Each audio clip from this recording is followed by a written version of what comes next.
have to let your mate get beat up. Sometimes you have to let your mate bump their head. Sometimes you have to let your mate get the shit slapped out of them. And I mean all of this figuratively. You see, when a man is on his purpose, sometimes women, they don't understand all the countless hours of focus, dedication, the diligence, and the sleepless nights and the frustrations we have, because we know that for some of us, our purpose it involves other people, other parties that will suffer or benefit from that purpose. And relationships have their issues. But I'm here to tell you, if you are a man on your purpose and you have a mate that does not know how to play her position or does not know how to follow the directions that are going to catapult the both of you to a prosperous future, you gotta let her get her ass whooped sometimes. Again, figuratively, you have to let life wake her up. We can talk until we're blue in the face, and sometimes it falls on deaf ears. Doesn't mean the woman doesn't love you. Doesn't mean she doesn't want the same success you've agreed upon. But you have to remember, your purpose is seen by you only. She's only going to be able to understand what you try to explain about the purpose, but only you can see the full vision. And sometimes women get frustrated just like we do. Sometimes they get impatient just like we do. But that is no excuse for letting that woman get in the way of your purpose. If you did things the right way, and what I mean is you started that relationship by telling her your goals, your vision, and she agreed to those terms, she has a role to play. Now, if she does not do what she has agreed to do, you have the right to be upset. You have the right to feel frustration, because if both parties do their duties, you both win. Your kids win. Your grandkids possibly win, depending on how well the purpose is followed out. But sometimes, like I said, the information falls on deaf ears.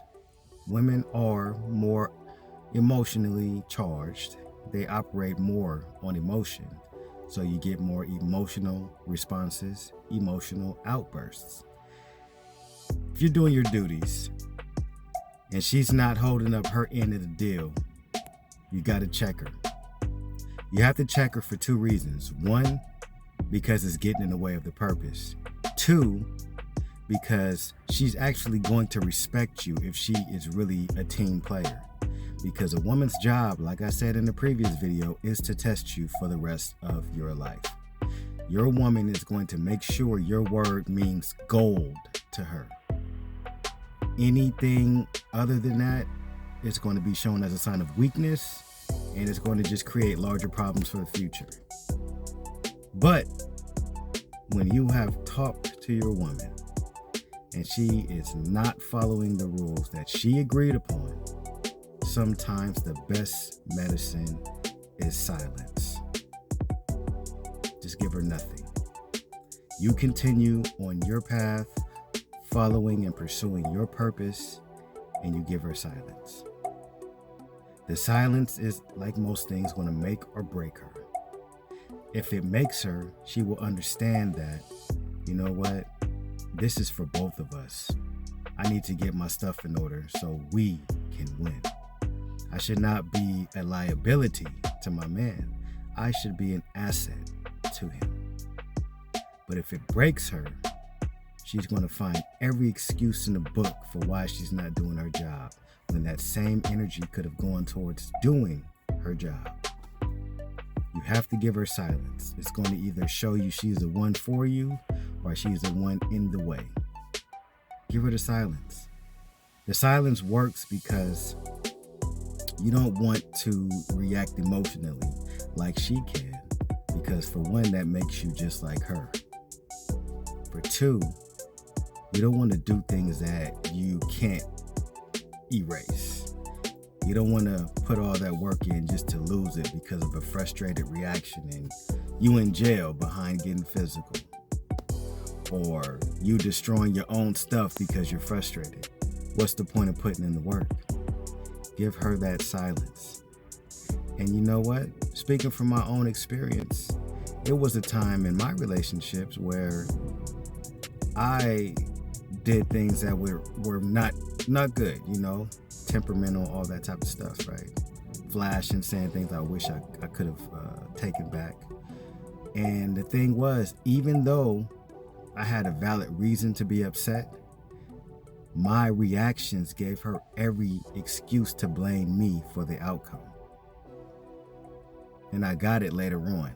Even though I was in my right to feel what I felt, the way I reacted, she was able to put all the guilt on me. But the thing is, once I healed and found God and started putting those emotions to the side and letting logic take place, those old tools they use don't work anymore. She was no longer able to blame me for things. And then the frustration started coming out on her side.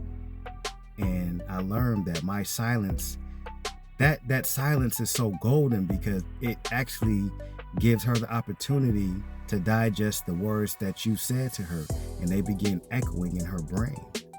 If she's a good one, that echo is going to drive her crazy to where either she's going to be able to do what's necessary to make the adjustment, or she's going to come to you, as she should, and ask, how can I be better? Because at the end of the day, when you work as a team, it's for the both of you guys. So I say all this to say, sometimes silence is the key. Sometimes you may be well in your right and you may have all the information to tell her how she's slipping. But if she's not listening, life is going to beat her up. Life is going to give her the chastising she needs to make her better. So again, don't be emotional. Let life kick her in the butt if need be. And if she's the right woman for you, she'll get back on her job. If not, it doesn't matter.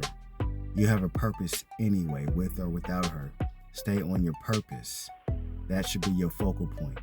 Anyone that wants to follow that purpose, that journey, should be well in alignment with what you have set out to get to that goal. If they do not want to do that, they can go do their own thing. You stay on your focus. And like I always say, include God in every equation, or you will never solve